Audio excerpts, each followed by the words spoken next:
पहला पाठ है जागरण और आचरण व्याख्यान माला में। पहला पाठ है कैसे करें मंदिर जी में दर्शन। अलग से नोट करें ताकि कुछ बिंदु आपको पहले नोट कराएंगे। कैसे करें मंदिर जी में दर्शन। इसके लिए जिन बिंदुओं पर आज चर्चा होनी है उन बिंदुओं को पहले नोट कर लो ताकि आप केंद्रित रहेंगे कि आज इस विषय पर आपको जानकारी मिलनी है। पहला बिंदु नोट करो, मंदिर का महत्व। मंदिर का महत्व। दूसरा, मंदिर का इतिहास। मंदिर का इतिहास। तीसरा बिंदु है मंदिर का शिल्प।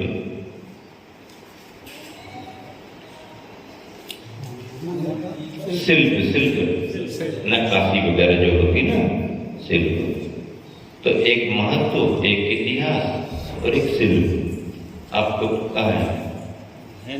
बारात में आए।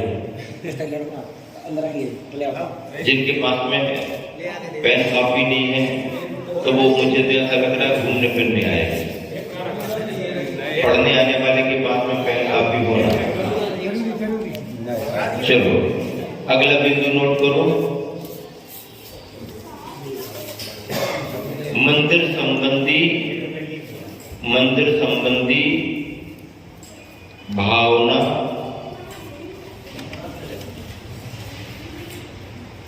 मंदिर संबंधी भावना। फिर विधि, अलग बिंदु है। मंदिर की विधि। हाँ, नहीं, विधि सामान्य से लिखो, विधि। और अंतिम बिंदु है एकाग्रता। एकाग्रता।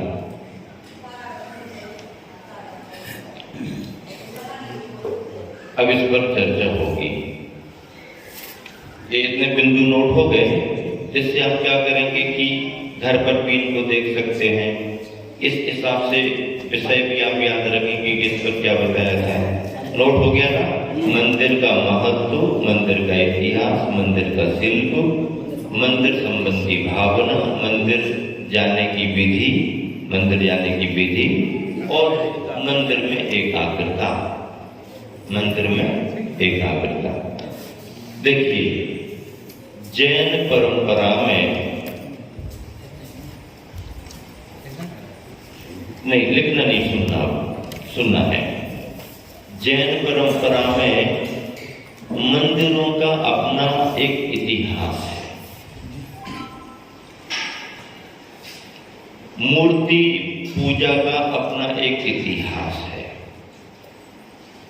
इतिहासकारों ने यह सिद्ध किया है कि आयतनों के रूप में बिंब बना करके मूर्ति पूजा की परंपरा केवल और केवल जैनियों की यहां है।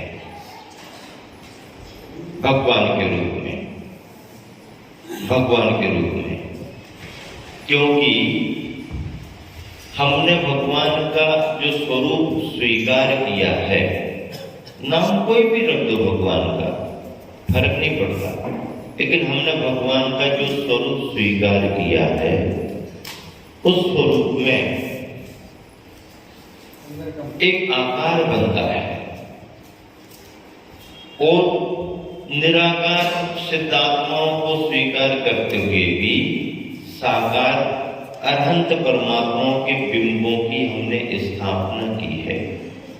हमने स्थापना की, ये बात की बात है। हमने प्रतिमाएं बनाई, ये बात की बात है। लेकिन ऐसे भी मंदिर हैं, ऐसे भी प्रतिमाएं हैं जिनको किसी ने बनाया नहीं और बनी है और कोई उन्हें मिटा भी नहीं सकता। वो बनी रहेंगी, ज्यों की त्यों बनी रहेंगी। इनको कहते अकृत्रिम जिनालय। अकृत्रिम, जिन्हें किसी ने बनाया नहीं। कृत्रिम जिन्हें बनाया जाता है, अकृत्रिम जिन्हें किसी ने बनाया नहीं। अकृत्रिम जिनालय स्वर्गों में है।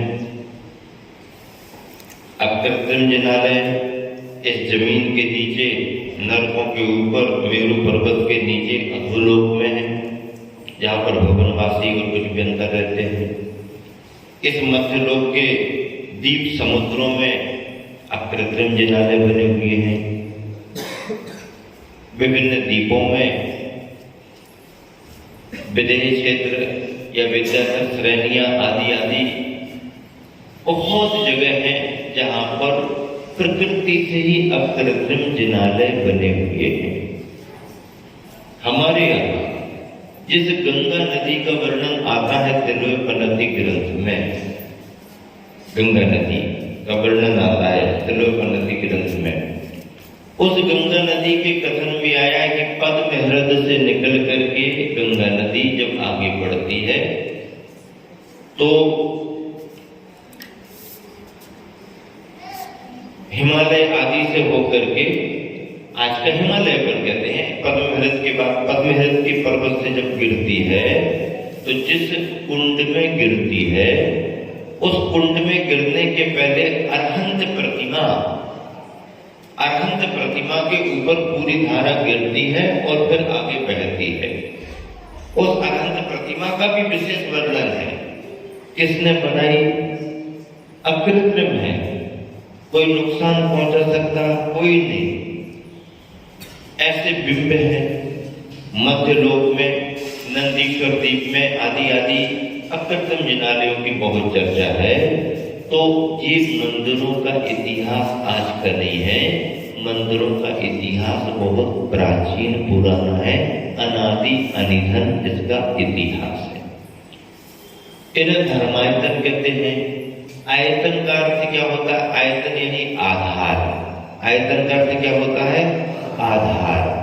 आधार यदि किसी को कुछ मिले तो उसका काम बन जाता है। जैसे एक कमजोर बेल, छोटी सी लता आगे नहीं बढ़ पाती, कैसे बढ़ेगी आगे?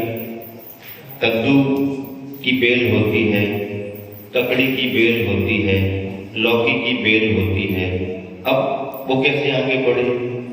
यदि जमीन में पड़ी रहे तो वहीं की वहीं रहती है, उसका विकास नहीं हो पाता। समझदार किसान क्या करता है?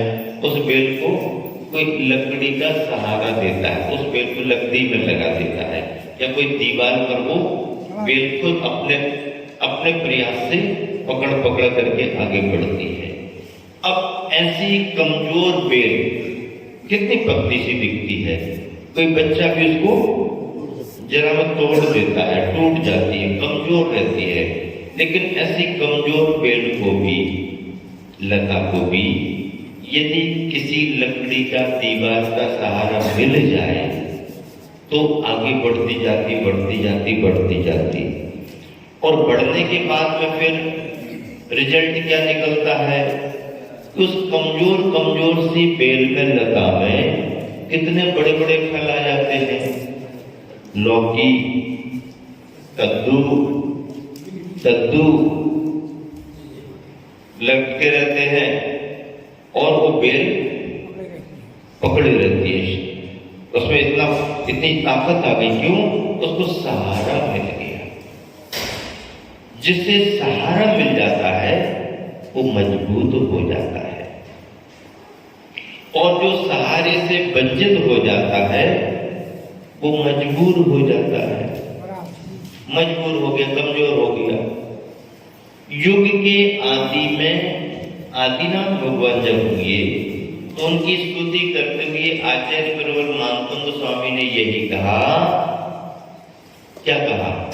भक्तांबर प्रणत मौलमणि प्रभाणा मुद्दोत्पम दलित पापतमो विधानम सम्यक प्रणम्य जिन पाद युगम युगादा वालंबनम भव जले पतताम जनानाम। हे भगवान, युग के आदि में संसार के इस सागर में डूबते हुए प्राणियों के लिए, डूबे हुए नहीं, जो डूबे गया उसको क्या? डूबते हुए। जो अभी गोते खा रहा है, कुछ दिख भी रहा, फिर अंदर चला जाता, फिर निकल के दिख जाता है, ऐसे को बचाया जाता है। तो डूबते हुए प्राणियों को युग के आदि में, संसार के सागर में डूबते हुए प्राणियों को हे भगवान आपके चरण क्या बने, आलंबन बने, सहारे बने, जहाज का काम कर दिया उन्होंने। तो युग के आदि में भगवान के चरण मिले, संसार सागर को पार करने लगे, मोक्ष मार्ग की शुरुआत हो गई। तो सहारा, सहारा किसका, सहारा भगवान का, सहारा जिनवानी का, सहारा गुरुवर का। सहारा मिल गया तो कमजोर भी मजबूत हो जाता है। धर्मायतन हमारे लिए धर्म कार्य करने के आधार होते हैं, आलंबन होते हैं। इन्हें धर्मायतन कहा जाता है। मंदिर, मंदिरों का इतिहास यदि देखें तो युग के आदि में आदिनाथ भगवान के निर्वाण के उपलक्ष्य में, संदर्भ में भरत चक्रवर्ती ने अष्टापद कैलाश पर्वत पर जिनालयों की रचना की थी। ये प्रमाण है, उल्लेख है। फिर सगर चक्रवर्ती हुआ, उसने उन जिनालयों की रक्षा कराने के लिए व्यवस्था की। सगर चक्रवर्ती के 60,000 पुत्र थे। कितने थे? 60,000 पुत्र। 60,000 पुत्र थे सगर चक्रवर्ती के। तो एक समय ऐसा आया जब सारे बच्चों ने हड़ताल कर दी। हड़ताल क्यों कर दी?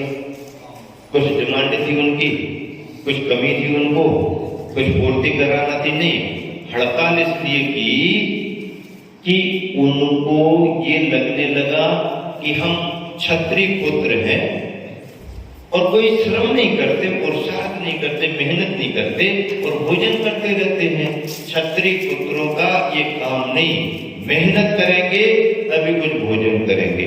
अपने पिता के पास जाकर के सबने कहा, पिताजी कल से भोजन नहीं करेंगे। क्यों? क्या बात है, अच्छा नहीं बनता क्या?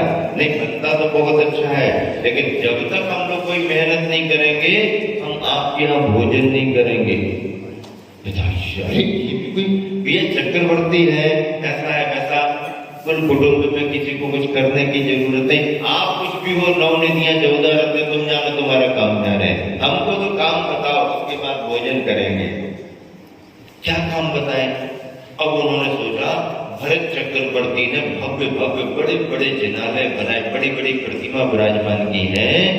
धीरे धीरे कालखंड बीतता जाएगा, इन मंदिरों की सुरक्षा भी तो करना पड़ेगी। तो क्या करें? 60,000 बच्चों को आदेश दिया चक्रवर्ती ने कि अष्टापद पर्वत के चारों तरफ से आप बहुत बड़ी गहरी खाई बनाओ, उसमें गंगा के पानी का प्रवाह बनाएंगे ताकि लोग अष्टापद के लिए असुरक्षित नहीं कर पाएंगे, जाने वाले अपने इंतजाम से जाएंगे। 60,000 बच्चों के लिए लगाया, मेहनत करते रहे। जब बहुत बड़ी खाई बन गई तो गंगा की धारा उसमें बहा दी। सगर गंग नाले के नाम से इतिहास में वो प्रसिद्ध हुआ। तो इस तरह से सगर चक्रवर्ती ने भी मंदिरों की रक्षा की। हरिसेन चक्रवर्ती ने मां की भावना को पूरा करने के लिए पद्म पुराण में लिखा है, जगह जगह जिनालयों का निर्माण कराया, रथोत्सव कराए। और रामचंद्र जी ने जंगल में वनवास में रह करके भी देश भूषण कुलभूषण मुनि महाराज का उपसर्ग दूर करके वहीं पर निवास किया। और स्मृति स्वरूप जिन मंदिर वंशगिरी के पर्वत पर बनवाए, तो रामचंद्र जी के द्वारा बनवाने से वो पर्वत पर रामगिरी के नाम से प्रसिद्ध हुआ। रामचंद्र जी ने जिन मंदिर बनवाए, ऐसा मंदिरों का इतिहास है। फिर वर्तमान के इतिहास को देखें तो विभिन्न प्रदेशों में खूब मंदिर बने हैं, खूब मूर्तियां हैं। पूरब में चले जाओ तो संवेद शिखर और विभिन्न जगहों में बहुत मंदिर बने हुए हैं। दक्षिण में चले जाओ, बड़े बड़े क्षेत्र बने हुए थे। गोमटेश्वर, बाहुबली आज भी खड़े हुए हैं। और जिन्हें तिरुपति जी के नाम से जाना जाता है, वो मूल में दिगंबरों की नेमिनाथ भगवान की प्रतिमा है। नेमिनाथ भगवान की प्रतिमा है। अंग्रेजों के समय में जो लिखा गया है उसमें उसका पूरा वर्णन और फोटो भी है। आप उत्तर भारत की तरफ चले जाओ, सब जगह मंदिर हैं, मूर्तियां हैं। बद्रीनाथ स्थावर आज भी सभी जानते हैं, और जो सुबह सुबह जाते हैं अभिषेक के समय वो देखते हैं दिगंबर प्रतिमा आदिनाथ भगवान की है। मूल में इतिहास हमारे पास है। और फिर देखिए पश्चिम में चले जाओ तो पश्चिम में भी बहुत से स्थान हैं, सब जगह मंदिर हैं। पूर्व पश्चिम उत्तर दक्षिण सब जगह दिगंबर मंदिर, जैन मंदिर और प्रतिमाएं जिनबिंब हैं। ऐसे इन मंदिरों के महत्व को समझकर, मंदिरों के इतिहास को जानते हुए, उनके शिल्प के बारे में, नक्काशी के बारे में आप जानते हैं। राजस्थान में शिल्प वैभव है, मध्य प्रदेश में भी, दक्षिण में भी शिल्प वैभव है, सब जगह है। और वर्तमान में गुरुवर आचार्य जी के निर्देश में जहाँ जहाँ भी क्षेत्र बने हैं, एक नई नक्काशी नए शिल्प के साथ बहुत सुंदरता के साथ बने, और उन सब में बेजोड़ कलाकृति के रूप में कुंडलपुर आज कुंडलपुर आज विख्यात हो रहा है। देखिए अब इससे आगे बढ़ करके भावना, विधि और एकाग्रता, 3 बिंदु आपके ख्याल में आ गए। भावना, विधि और एकाग्रता। देव दर्शन संबंधी जो भी बात है उसमें भावना, विधि और एकाग्रता का अपने आप में बड़ा महत्व है। मंदिर जी जाते समय पहली बात तो हमें अपनी भावना, क्योंकि सारा महत्व भावनाओं का होता है।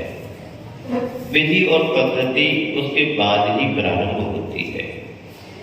कई बार तो हम ऐसा भी कह देते हैं कि भावों की विशुद्धता के कारण एक व्यक्ति ना करते हुए भी अपने विशुद्ध परिणामों से करने जैसा पुण्य अर्जन कर लेता है। करने जैसा, करने का नहीं, करने जैसा पुण्य कमा लेता है। और एक व्यक्ति भावों की विशुद्धता न बन पाने के कारण, कसाय और क्लेश भावों का विशेष जोर होने के कारण कई बार करते हुए भी उतना लाभ नहीं ले पाता है जितना लाभ, जितना पुण्य उसको करते समय ले लेना चाहिए था। तो कर तो रहा है ना, तो कर तो रहा है, पर परिणामों की निर्मलता नहीं बना पा रहा। तो फिर इसमें बिल्कुल भी कुछ नहीं मिलेगा।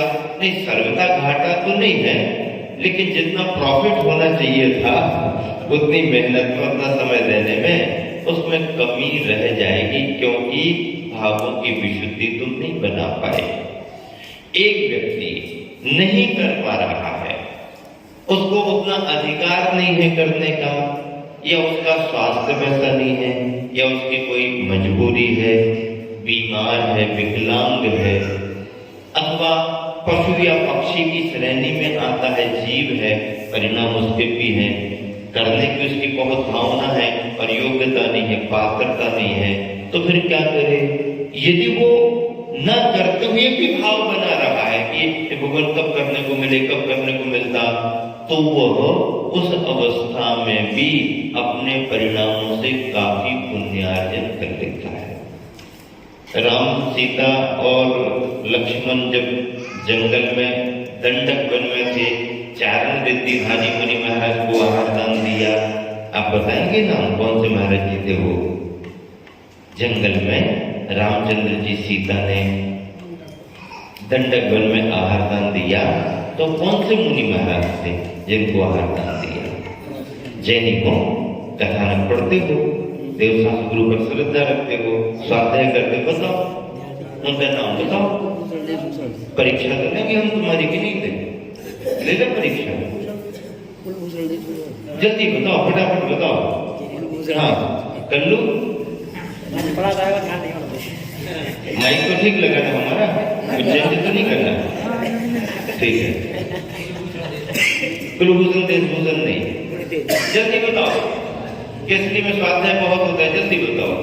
रामचंद्र जी सीता ने वनवास के काल में दंडक वन में कौन से 2 मुनि महारथियों को आहार दिया था? जल्दी बताओ फटाफट। चलो तुम्हें आता नहीं है, नोट कर लो। चारण रिद्धिधारी मुनिराज गुप्ती और सुगुप्ती। चारण रिद्धिधारी मुनिराज गुप्ती और सुगुप्ती आकाश मार्ग से आए थे और उन्होंने पड़गान करके आया। जब आहार दान दिया जा रहा था तो जटायु पक्षी अब तो ख्याल में आ गया ना, देख करके बहुत भावुक हो रहा था, मैं कैसे दे सकता हूँ, मैं तो दे नहीं पाऊंगा, मैं तो अब क्या कर सकता हूँ, कुछ नहीं कर सकता। तो गंधोदक जो रखा हुआ था वहां जाकर के उसने अपने पंखों से गंधोदक को अपने शरीर पर डालना शुरू कर दिया। परिणाम क्या आया? क्या लिखा पद्म पुराण में कि ऐसा करते करते उसके परिणामों की विशुद्धता से वह स्वर्ण जैसा सुनहरे शरीर वाला हो गया। इतनी विशुद्धता और पुण्य, इतना प्रभाव उसका हुआ। तो पक्षी भी बड़ा कार्य नहीं किया पर पुण्य कमा लिया। हम तो मनुष्य हैं। मनुष्य की सर्वश्रेष्ठ विशेषता ये है कि जो काम पशु नहीं कर सकते वो मनुष्य कर सकता है, सुधार में भी और बिगाड़ में भी। क्या पशु पक्षी सोच ही सकते? कोई पक्षी सोच ले कि हम इसका बिगाड़ कर देंगे तो सोच तो लेकर लेकर कर नहीं पाएगा क्योंकि उसमें साधन नहीं है। कोई पशु सोच ले इसने हमको डंडा मारा है अब हम भी बदला लेंगे, अब आमना सामना हो जाए और स्टिंग मारते तो बात अलग है, अन्यथा दरवाजा तोड़ करके तो आएगा नहीं मारने के लिए घर के अंदर। तो पशु पक्षी अच्छे के बारे में भी सोच सकते हैं, बुरा भी सोच सकते हैं, पर अच्छा बुरा करने के साधन उनके पास कम, इसलिए उनसे वो कार्य उतना नहीं होता। मनुष्य अच्छे से अच्छा भी कर सकता है और बुरे से सुधार करे तो संसार को स्वर्ग बना दे, और बिगाड़ करने पर उतर जाए तो संसार को नरक बना दे, घर को भी नरक बना दे। घर को स्वर्ग भी बना सकता, घर को नरक भी सोच ले तो कर सकता, साधन है इसके पास में। तो पशुओं ने विचार किया, पक्षियों ने विचार किया, अपना पेट भर लिया, अपना ही पेट भरवाए, दूसरों का कुछ नहीं कर पाए, थोड़ा बहुत अपने सदस्यों का कर लिया। पशु पक्षियों ने अपने रहने के लिए स्थान बना लिया, इससे ज्यादा कुछ नहीं कर पाए। लेकिन इंसान ने अपना पेट तो भरा ही भरा, लेकिन मोक्ष मार्ग पर आगे बढ़कर के जिन्होंने अपने पेट की चिंता छोड़ दी, उनके आहार का भी इस ग्रस्त श्रावक ने ध्यान रखा है। ये कार्य भी मनुष्य ही कर सकता। और दूसरा सबसे बड़ा कार्य क्या किया इस मनुष्य ने? अपने रहने के लिए मकान तो बनाया ही बनाया, अपने आराध्य परमात्मा को विराजमान करने के लिए मंदिर भी बनाया। इसलिए मनुष्य श्रेष्ठ है। और ऐसा मनुष्य जब मंदिर जाने की भावना करता है तो पद्म पुराण में लिखा है, आप नोट नहीं कर पाएंगे, सुन लो, और एक जन फोटो निकाल करके ग्रुप पर डाल देना तो सबके पास पहुंच जाएगा। जिन मंदिर से कौन क्या फल पाता है, देखिए, जो जिन दर्शन का विचार करता है, अभी घर में है, केवल विचार किया कि आज भगवान के दर्शन करने, उसको 2 उपवास का फल मिलना शुरू हो गया। भोजन 10 बार भी कर लेगा तो उस दिन उसको 2 उपवास का फल, केवल मंदिर में भगवान के दर्शन करने का उसने विचार किया। जो जिन दर्शन के लिए तैयार हो जाता है, तैयार हो चुका, 3 उपवास का फल। जो मंदिर जाने की तैयार हुआ, तैयारी और करता है, 4 उपवास का फल। जो जाने लगता है, 5 उपवास का फल। जो कुछ दूर पहुंच जाता है, 12 उपवास का फल। जो बीच रास्ते तक पहुंच जाता है 15 उपवास का फल, जो मंदिर के दर्शन करता है 30 उपवास का फल, जो मंदिर के आंगन में पहुंच जाता है 6 माह का के उपवास का फल, जो मंदिर के द्वार में प्रवेश करता है 1 वर्ष के उपवास का फल, जो मंदिर की प्रदक्षिणा देता है 100 वर्ष के उपवास का फल, जो जिनेंद्र देव के मुख का दर्शन करता है 1000 वर्ष उपवास का फल, और जो जिन प्रतिमा के सामने निष्काम निस्वार्थ भाव से भक्ति पूजा स्तुति करता है उसे अनंत उपवास का फल मिलता है। कहाँ लिखा है ये? आचार्य रविसेन महाराज जी ने पद्म पुराण के पर्व यानी अध्याय 32वें श्लोक 178 से 182 में आचार्य महाराज ने लिखा है। अब जब इतने उपवास का फल आपको मिल ही रहा है तो आपको तो बहुत अच्छा रास्ता मिल गया। ये खाने पीने वाले उपवास बंद करो, 7 सूत्र पढ़ो, 1 उपवास का फल।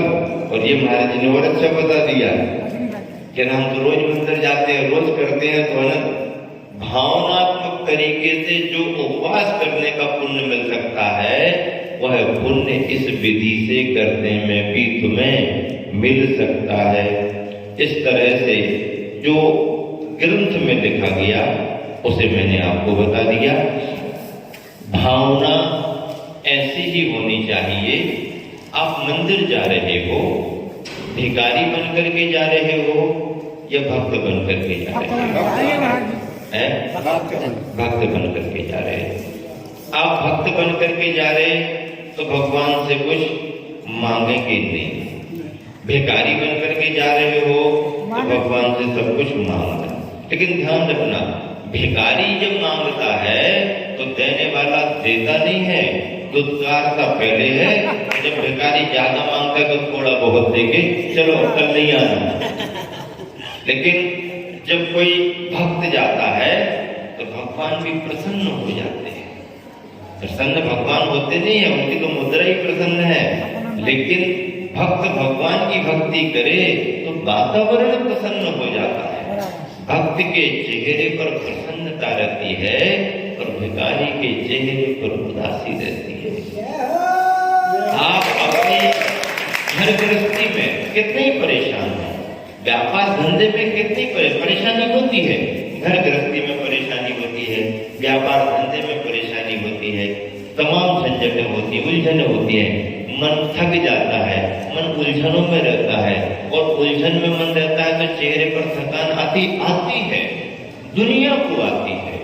लेकिन मंदिर यदि जा रहे हैं और गुरु के पास जा रहे हैं तो चेहरे पर प्रसन्नता लेकर के जाओ, चेहरे पर प्रसन्नता लेकर के, मुस्कान लेकर के जाओ। और मंदिर में पूजा पाठ करके, स्वाध्याय करके जब आप निकल करके बाजार में से घर तक जाओ तो इतनी प्रसन्नता से भर करके जाओ कि जो देखने वाला मिले उसको लगे पता नहीं क्या लूट करके आया है, क्या भर करके आया है। और उसके भी जाने के भाव हो कि भैया वहां जाने पर तो आनंद बहुत आता है, आनंद बहुत आता है। ऐसे हमारे मुरझाए से गए, मुरझाए से वापस आ गए तो वो जमता नहीं है। प्रसन्नता से भर करके, प्रसन्नता भी कब आती है? जब तुम्हारा परिधान अच्छा हो, परिधान अच्छा हो। हाँ, परिधान का मन पर संस्कार पड़ता है। आप जैसे वस्त्रों में रहोगे वैसा वातावरण बनता है। शादी समारोह की ड्रेसें अलग होती हैं तो वहां के हाव भाव रहते हैं। आहार दान में ड्रेस अलग होती है तो आहार दान का हाव भाव अलग रहता है। मंदिर में भी जब एक भक्त पुजारी बन करके जाता है और अपने आप को इंद्र मान करके जाता है, उसकी वेशभूषा, उसका हाव भाव, उसका प्रसन्न मन अपने आप में वातावरण को आनंद से भर देता है, आनंद से भर देता है, एकदम तरोताजा। और एक से परिधान में जब ज्यादा लोग बैठते हैं, चाहे जाप में बैठे, चाहे अनुष्ठान में बैठे, पूजा में बैठे, चाहे भोजन के लिए बैठे, एक से बैठे, तो एक रूपता दिखती है। यूनिफॉर्म का महत्व हर जगह होता है। मिलिट्री है, उसकी ड्रेस सुनिश्चित है, वकील है उसकी ड्रेस सुनिश्चित है, डॉक्टर है उसकी ड्रेस सुनिश्चित है, विद्यार्थी है उसकी ड्रेस सुनिश्चित है तो ड्रेस का तो महत्व होता है ना। हम मंदिर में या महाराज जी के पास आए तो सात्विक परिधान के साथ आए। सात्विक परिधान का मन पर बहुत अच्छा प्रभाव पड़ता है। तो इस तरह से ये हो गया।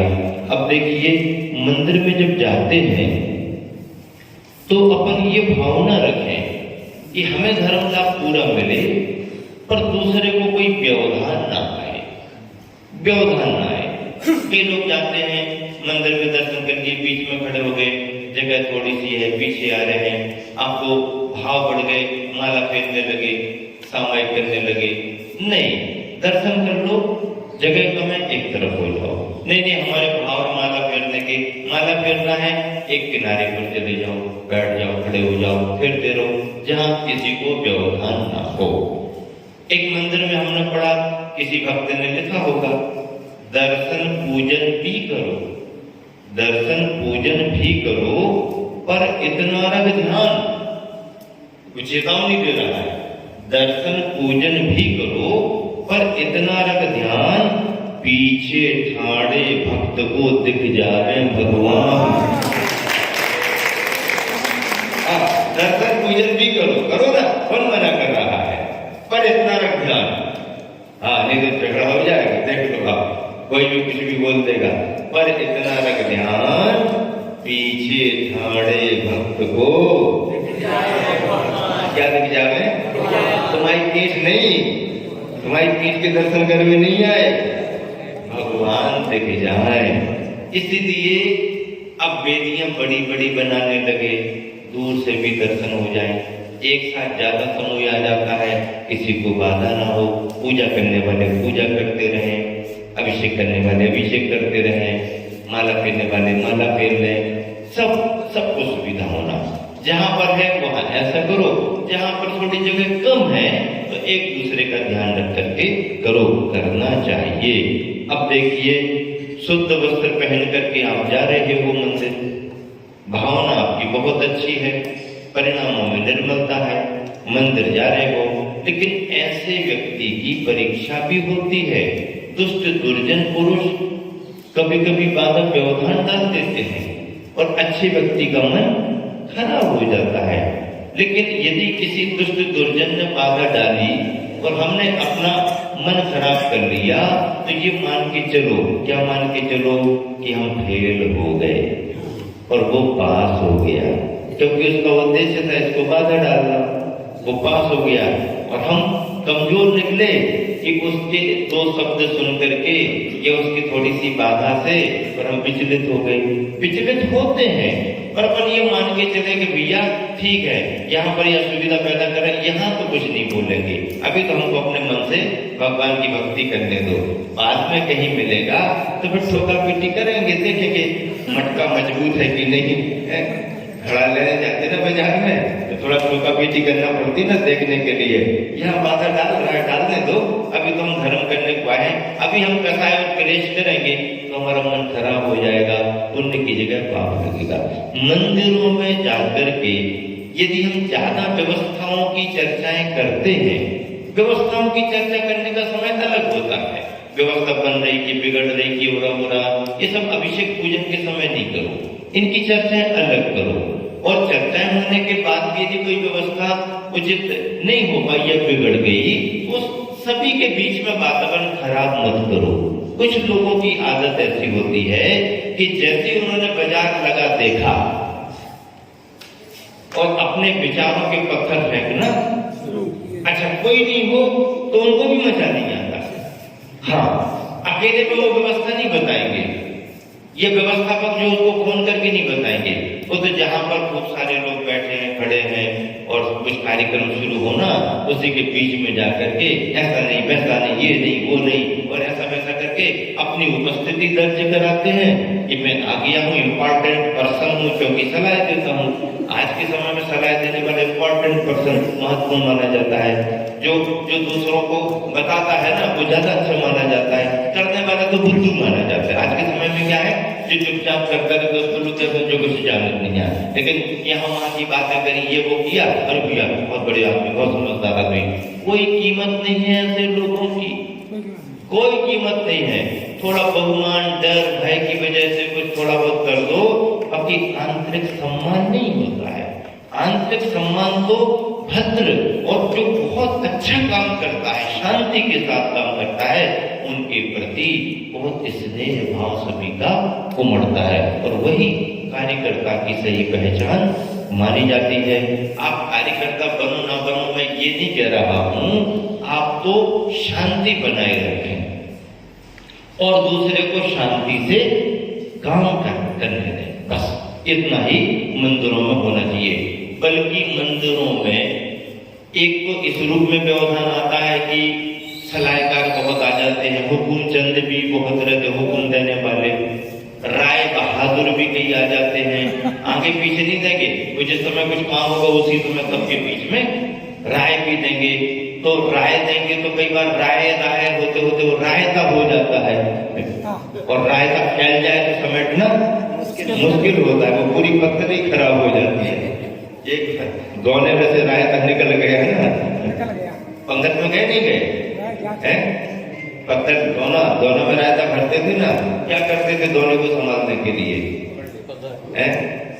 जो नुक्ति बूंदी तुम्हें परोसी गई है उसी को बाजू में ऐसा ऐसा करके कंक्रीट करते थे। नुक्ति को लगा के कंक्रीट कर लो भैया, नहीं लंबी लुढ़केगा तो सब खराब हो जाएगा। जमाने खत्म हो गए, लेकिन पुरानी बात याद तो करना अच्छी रहती ना, याद अच्छी रहती है। तो अब रायता यदि किसी ने कर दिया और रायता फैला दिया, पूरी पत्तल खराब हो गई, बेकार हो जाता, आदमी उठ के चले जाते थे। सब आए तो थे अच्छे काम के लिए, सब यहाँ वहाँ की चिकल्लस कर दी, चलो अपने अपने घर क्या जाना था। इनसे पाप का आश्रय होता है। मंदिर में जाकर के ऐसे काम नहीं करना। अपन से कुछ अच्छा बने अच्छी बात है, अच्छा नहीं बनता आप बिल्कुल लास्ट में चुपचाप बैठे रहो, भाई हमको आता नहीं, आप लोग जो कर रहे हो बहुत अच्छा है, ये भी बहुत बड़ा सहयोग, इसमें भी पुण्यार्जन होता है। तो विधि के रूप में तो मंदिर जाते समय खाली हाथ नहीं जाना चाहिए।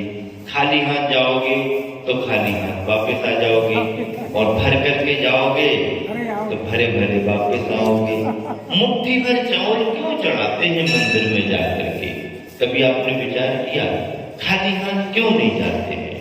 यदि चावल कोई नहीं दे जा पाया तो गुल्लक में कुछ पैसे डाल करके आ जाता, वो भी उसका तरफ अर्पण है, त्याग है। मुट्ठी भर चावल क्यों चढ़ाते हो? अरे ध्यान रखना, उत्कृष्ट त्याग की प्रतिमाएं हैं, तपस्वी की प्रतिमाएं हैं, जिन्होंने सब कुछ छोड़ दिया। ऐसे आदर्श प्रभु परमात्मा के चरणों में जो आप चढ़ा रहे हो, उसमें आपका संकल्प भी है कि भगवान आपने तो सब कुछ छोड़ दिया, आपको इन मुट्ठी भर चावलों की जरूरत भी नहीं है, आपको सोने चांदी की भी जरूरत नहीं है, हम कुछ भी अर्पण करें हीरा मोती उसकी भी जरूरत नहीं है। लेकिन आप जैसे त्यागी के चरणों में आकर के मैं कुछ त्याग करने का संस्कार ले रहा हूं, इसलिए आपके चरणों में अर्पित कर रहा हूं। और ध्यान रखना, जो व्यक्ति कर्म क्षेत्र में उतरने पर कमाने के पहले दिन भर अर्थ पुरुषार्थ करो, कमाई करो। जो व्यक्ति अर्थ पुरुषार्थ के रूप में कर्म क्षेत्र में उतरने के पहले त्याग का संस्कार मंदिर में जाकर के देता है, वो मुट्ठी भर दाने तुम्हारे भंडार को दिन भर भरते रहते हैं। पता ही नहीं चलता कि कहां से आ रहा है। जिसने पहले अर्पित कर दिया है और फिर दुकान पर बैठा है, कहां से कैसे तुम्हारा काम बनता रहेगा पता नहीं पड़ता। जैनी का इसलिए कुलाचार कहा है, दुकान पर बैठने के पहले, बाजार में जाने के पहले, ऑफिस में बैठने के पहले आप मंदिर जाओ भगवान का दर्शन करो, गुरु का आशीर्वाद लो और ये निवेदन करो, गुरुदेव कर्म क्षेत्र में उतर रहे हैं, कोई अनिति और अन्याय मेरे से ना हो जाए, संग्रह में मेरी मति भ्रष्ट ना हो जाए, इसलिए संग्रह करने के पहले त्याग का संस्कार लेकर के जा रहे हैं। दिन भर कमाएंगे और अगले दिन फिर त्याग करने के लिए, दान देने के लिए, पूजा करने के लिए आपके चरणों में आएंगे। ये संस्कार व्यक्ति को त्याग के लिए हमेशा प्रेरित करता रहता है। मुट्ठी भर चावल चढ़ा करके, थोड़ी सी सामग्री आपने चढ़ा करके 37 पुण्य का अर्जन किया। देखिए, विधि में वस्त्रों की मर्यादा होना बहुत जरूरी है। परिधान सात्विक होना चाहिए, धोती दुपट्टा साड़ी सबसे अच्छा परिधान है। मान लीजिए ये सभी के लिए संभव नहीं है तो सात्विक ड्रेस पहन करके चले जाएं। सात्विक वस्त्र होना चाहिए, मर्यादित वस्त्र होना चाहिए, क्योंकि सार्वजनिक जो स्थान होता है, धार्मिक स्थल होता है, वहां पर धार्मिक परिधान ही शोभायमान होता है। चाहे धोती दुपट्टा साड़ी हो, नहीं भी है तो सामान्य से आपका जो पहनाव है वह मर्यादित होना चाहिए और सात्विक होना चाहिए। इसका प्रभाव पहनने वाले के मन पर भी पड़ता है और वातावरण पर भी पड़ता है। हम यदि जा रहे हैं और परिधान का ध्यान रख करके जाएंगे तो बिना पूजा पाठ किए भी पुण्य कमा करके आएंगे। अगली बात है, मोबाइल या तो पूजा पाठ अभिषेक में लेकर के ना जाएं, और यदि लेकर के जाने का भाव है, साधन है तुम्हारा, तो उसे अपने तक ही सीमित रखें। हाथ में लेकर के जाने से देखने में आता है, देखने में और चलन शुरू होता है। एक को देख के दूसरा, दूसरे को देख करके तीसरा, फिर मोबाइल। कभी कभी मुझे ऐसा लगने लगता है, पहले गरीबी का जमाना था, लोग मुट्ठी भर चावल लेकर के मंदिर जाते थे। अब जरा स्टैंडर्ड का जमाना आ गया, लोग बहुत अमीर हो गए, 10-20 हजार के मोबाइल लेकर के मंदिर जाने लगे हैं। इसका मतलब भगवान के चरणों में चढ़ाएंगे, माली का भला होगा। अच्छा है, मान लीजिए संपन्नता है और बड़ा मोबाइल लेकर के जा रहे, और मोबाइल निर्वांति स्वाहा, अब माली उठा के ले जाए, कोई भी ले जाए, हमें कोई लेना देना नहीं। ऐसा करने के भाव से यदि ले जा रहे हो तो मना काहे को करो, भगवान को तो चाहिए नहीं है। अब दृष्टि उठा दी जाए तो वो जाने, अध्यक्ष के भंडारे में चला जाए मंदिर के तो वो जाने, और यदि माली उठा ले जाए तो वो जाने, हमें इसमें कोई आपत्ति नहीं है। पर प्रसन्नता इस बात की होगी कि चलो महंगी चीजें भी मंदिर में भगवान के चरणों में चढ़ने लगी हैं। और यदि ऐसा नहीं है, चढ़ाने का भाव तुम्हारा नहीं है, तो काय को दिखाने को ले जा रहे, काय को किसको दिखाने को ले जा रहे? नहीं महाराज जी, वो साधन को अपना अपने पास छिपा के ले जाओ ना, छिपा के रखो ना, किसी को दिखना नहीं चाहिए, बंद करके। और फिर चालू अवस्था में तो रखना ही नहीं चाहिए। क्यों? क्योंकि आपके पास में मोबाइल है और आपके मोबाइल में समाचार आने में रिंगटोन किसी तरह की बजती है।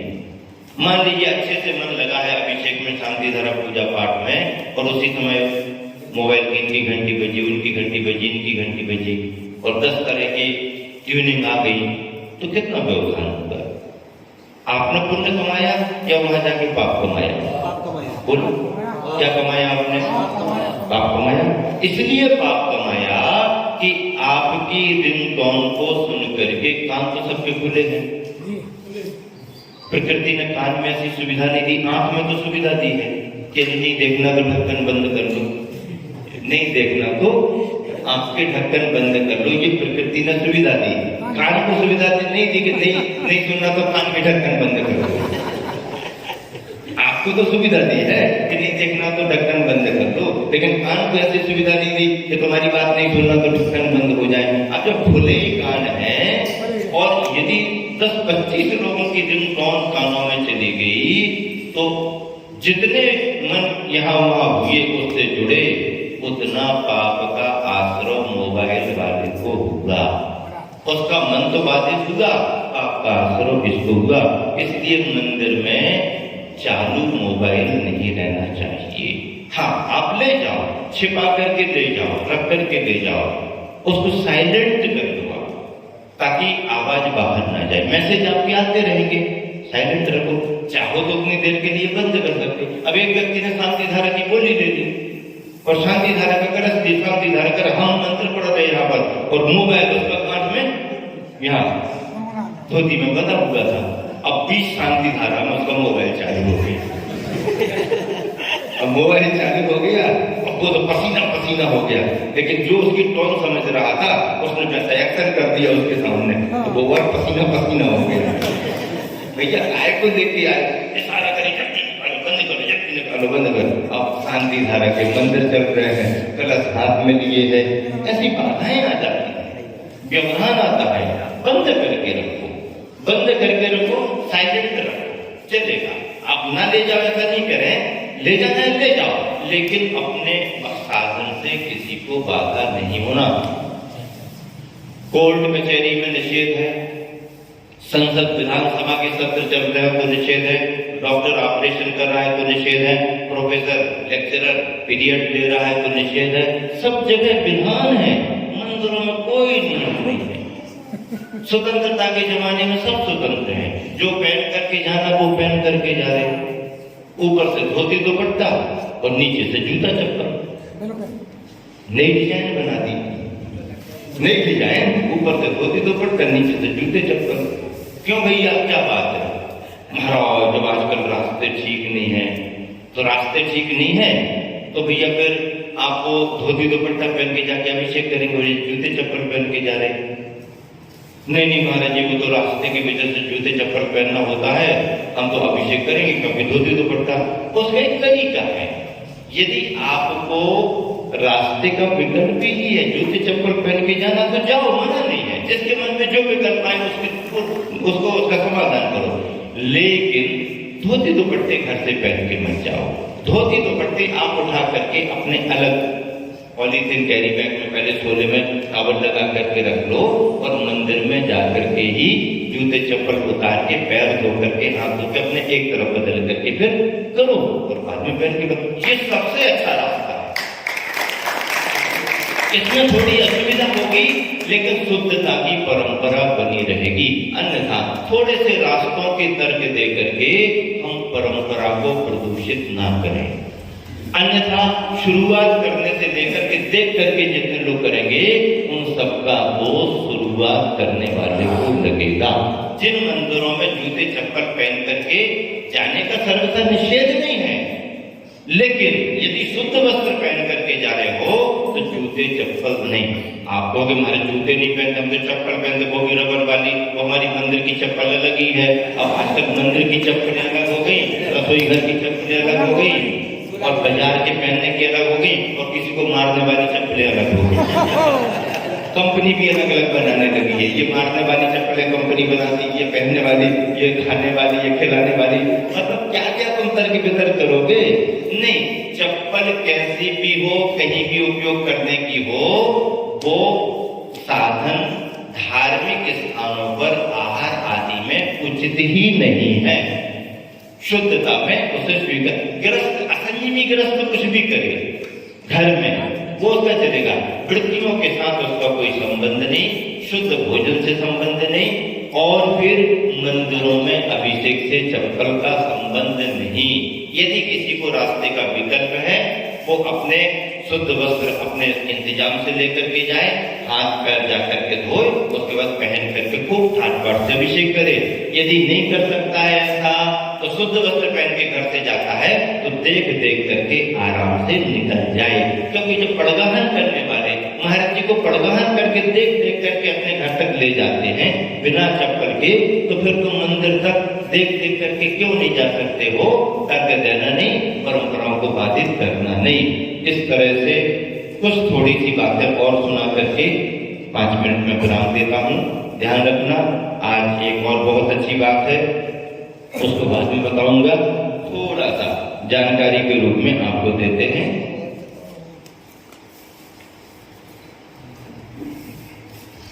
देखिए इसमें लिखा है वस्त्र कैसे पहनना चाहिए, श्रावकाचार्य में आया। एक वस्त्र पहनकर भगवान की पूजा नहीं करना। आहार दान जाप हवन आदि कार्य भी एक वस्त्र के साथ नहीं करना। अतः धोती दुपट्टा कम से कम 2 वस्त्र तो होने ही चाहिए।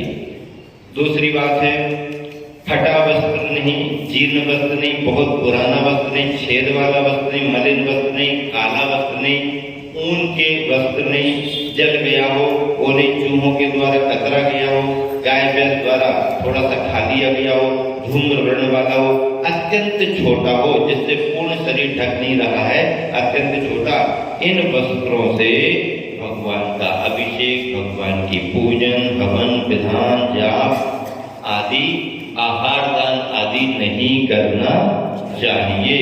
यह शास्त्रों में, श्रावकाचारों में लिखा गया है। इस तरह से ये, और अंत में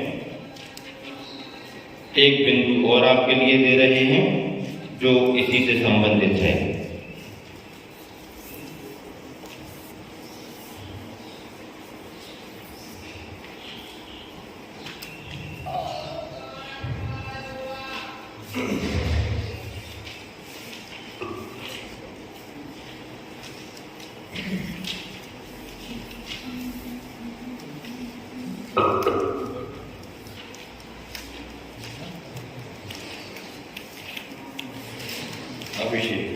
अभिषेक संबंधी सावधानियां। घर के समस्त वस्त्र उतार कर गीली तौलिया पहनकर ही शुद्ध धोती दुपट्टा पहनना है। अच्छा, ये अभिषेक का तो कल आएगा। मंदिर का कुछ विषय है, पूजा नहीं मिल रहा विषय, कहाँ लिखना है उसको कल बता देते हैं, चलिएगा, ठीक है। तो इस तरह से ये विषय आपका पूरा हुआ। संक्षेप में बात ये कहनी है कि कल जिन कार्यकर्ताओं को व्यवस्था सौंपी गई थी परसों, जो प्रारंभिक दिन, वो कार्यकर्ता यहाँ पर कितने हैं? बच्चे खड़े हो जाओ, थोड़ा उनको जानकारी देना है। जिन युवाओं के लिए मंदिर कमेटियों ने व्यवस्था सौंपी थी वो कहाँ है? 1 2 3 इस तरफ आओ, आ जाओ जल्दी। और अभी यहाँ बैठा था ना भीम, कहाँ चला गया? डायरी लेने गया। चलो, और कौन आ गए? चलो देखो भैया, इनको जवाबदारी सौंपी है और व्यवस्था करने के लिए भी प्रबंध देना जरूरी है। समाज जवाबदारी तो सौंप देती है, लेकिन प्रबंध भी सौंपना चाहिए। प्रबंध अभी इनके पास कुछ नहीं है, और महाराज जी जो भी कह रहे हैं वो तुरंत करते हैं, कहीं से भी करते हैं। अभी आप जानते हो कि जो पहले दिन अभिषेक शांति धारा आदि के दिन में जो भी अपन ने पात्र चयन किए थे, उनका जो भी द्रव्य था, सर्वसम्मति से अपन ने कहा था शिविर संबंधी कार्यों की संपन्नता होगी। उसके बाद जो भी होगा वो समाज चाहे जैसा चाहे, उसका कोई विकल्प नहीं है। लेकिन प्रारंभ में शिविर की व्यवस्थाएं बनाने के लिए बच्चों को दोपहर में कुछ देना, ये करना,